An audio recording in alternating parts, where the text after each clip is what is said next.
सुप्रभात। आज हम शुरू करेंगे कविताओं का पार्ट नंबर 5। प्रश्न पहला है, छोटा मेरा खेत का बगलों के पंख कविता के रचयिता कौन है? उमाशंकर जोशी, रामानंद जोशी, शरद जोशी, भूपेन जोशी। तो इसमें आएगा उमाशंकर जोशी जो इसके कवि हैं। साहित्य की रसधारा कब तक चलती है? प्रातःकाल तक, सायंकाल तक, अनंत काल तक, समकाल तक। तो इसका आएगा अनंत काल तक। कविता का छोटा खेत किस आकार का है? चकोना, वर्ग, गोल, आयताकार। तो इसका आएगा चकोना है। कवि ने अभिव्यक्ति रूपी बीज किस पर बोया है? गमले में, कागज पर, क्यारी में, खेत पर। तो आएगा कागज पर। रस का पात्र कैसा है? अक्षय, कमजोर, नीरस, रसीला। तो इसका आएगा अक्षय है। छोटा मेरा खेत कविता में कवि ने अपने खेत में कौन सा बीज बोया है? दान रूपी बीज, विचार रूपी बीज, प्रेम रूपी बीज, शब्द रूपी बीज। तो इसका आएगा शब्द रूपी बीज बोया है। आकाश में किसकी पंक्ति की सुंदरता का चित्रण किया गया है? बगलों, अंशों, बतकों, कबूतरों। तो इसका आएगा बगलों की सुंदरता का वर्णन किया गया है। कागज रूपी खेत पर कैसे अंकुर फूटते हैं? वाक्य रूपी अंकुर, अक्षर रूपी अंकुर, पदबंध रूपी अंकुर, शब्द रूपी अंकुर। तो आएगा इसका शब्द रूपी अंकुर फूटते हैं। बगलों के पंखों का रंग कैसा है? मटमैला, सफेद, काला, नीला। तो आएगा सफेद। वह कौन सी फसल है जो लुटते रहने से जरा भी कम नहीं होती? गेहूं की फसल, साहित्य की फसल, बाजरे की फसल, गवार की फसल। तो आएगा साहित्य की फसल इसका उत्तर। कवि ने अभिव्यक्ति रूपी बीज किस पर बोया है? कागज के पन्ने पर, आंगन, खेत में, छत पर। तो इसका आएगा कागज के पन्ने पर। बगलों के पंख काले बादलों के ऊपर तैरते किसके समान प्रतीत होते हैं? प्रातःकाल की सिंदूरी काया, सायंकाल की पीली काया, रात्रि की काली काया, सांझ की सवेत काया। तो आएगा सांझ की सवेत काया। सांझ की सवेत काया जैसे लिखते हैं।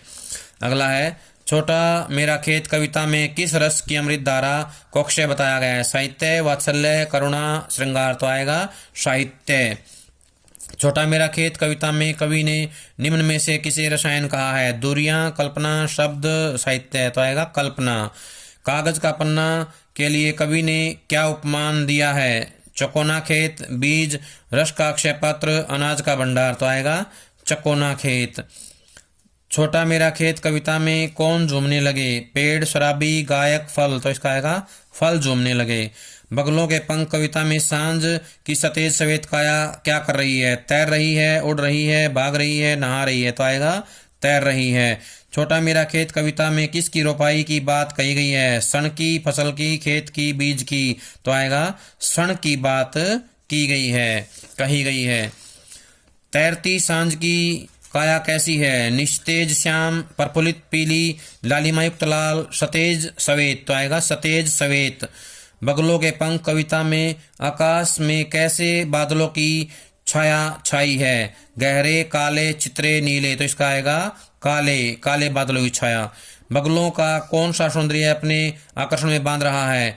काया रूपी सौंदर्य, माया रूपी सौंदर्य, रूप रूपी सौंदर्य, पंक्तिबद्ध सौंदर्य। तो आएगा पंक्तिबद्ध सौंदर्य।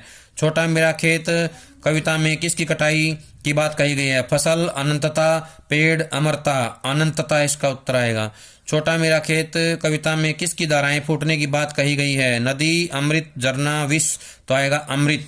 छोटे चकोने खेत उपमान का प्रयोग किसके लिए किया गया है? फसल, कागज का पन्ना, पल्लव, वर्गाकार। तो इसका आएगा कागज का पन्ना।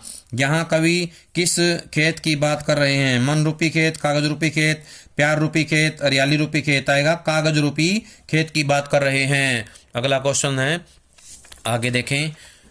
बगलों के पंखों द्वारा कवि ने कौन सी इंद्रिय चुराने की बात कही गई है? त्वचा, जिह्वा, कान, आंख। तो इसका आएगा आंख। बगुले कैसे उड़ रहे हैं? पंख खोलकर, पंक्तिबद्ध होकर, पंख बंद कर, फड़फड़ाकर। पंक्तिबद्ध होकर के इसका उत्तर आएगा। लुटते रहने से जरा भी कम क्या नहीं होती? संपत्ति, रसधारा, औषधि, पुस्तक। तो आएगा रसधारा। साहित्य का रसायन क्या है? श्रद्धा, सम्मान, कल्पना, जल्पना। तो इसका आएगा कल्पना। आकाश में किसकी पंक्ति की सुंदरता का चित्रण किया गया है? बगलों, अंशों, बतकों, कबूतरों। तो आएगा बगलों की सुंदरता का वर्णन किया गया है। प्यारे बच्चों, नेक्स्ट वीडियो पाठों के छोटे क्वेश्चन की आएगी, उससे पहले इनको याद कर लें। धन्यवाद।